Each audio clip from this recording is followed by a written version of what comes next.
We all know moving our bodies is key to staying healthy, and the Surgeon General of the United States is now calling on city planners to create more green spaces specifically so more people can get out and walk. Here with more insights on all this is Dr. Kevin Campbell, an assistant professor of cardiology at the University of North Carolina. Welcome, Dr. Campbell. It's so great to hear how wonderful walking is, because I feel like that's something most of us can do. You know, it doesn't require special equipment. It doesn't require a gym membership. Walking is so critical to improving our cardiovascular health and reducing obesity and obesity-related illness. Are doctors finding out more and more how important just walking is as opposed to all the other forms of exercise?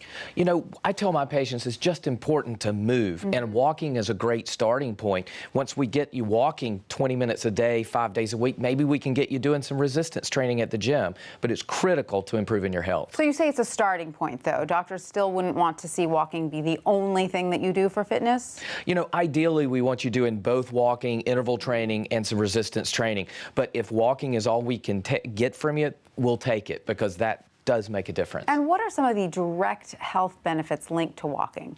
Well, the biggest thing it can help us with is obesity. Obesity costs this country about $150 billion a year in healthcare costs. If we get you walking, we can reduce your risk of type 2 diabetes, we can reduce your risk of heart disease, and we can reduce your weight. So what should we be aiming for? You say 20 minutes a day, 5 days a week? So the CDC says 150 minutes of exercise per week. If you break that down, that's 2 10-minute walks a day at most. If you could do that early in the morning or late at the afternoon or at lunchtime, you're going to impact your cardiovascular health in more ways than I can in the office. Let me ask you something. Is taking an hour walk the cardiovascular equivalent of jogging for half an hour?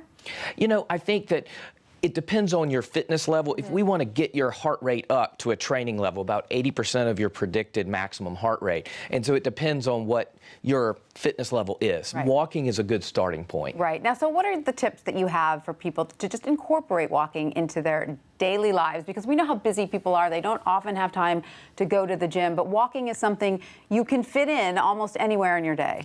You know, make it part of the culture of your family. We can help prevent childhood obesity if we raise our kids to understand exercise is important. Make it a family activity. Make it an activity with your spouse or significant other. And if you make it fun, then you're more likely to adopt it as part of your family's routine. Yeah, we recently did a story, too, where if you can incorporate a little walking into your daily commute to work, then you've got it made in the shade, right? Exactly. You've got to go to work, so you might as well walk. Thank you so much, Dr. Campbell, for that. Thanks for having me.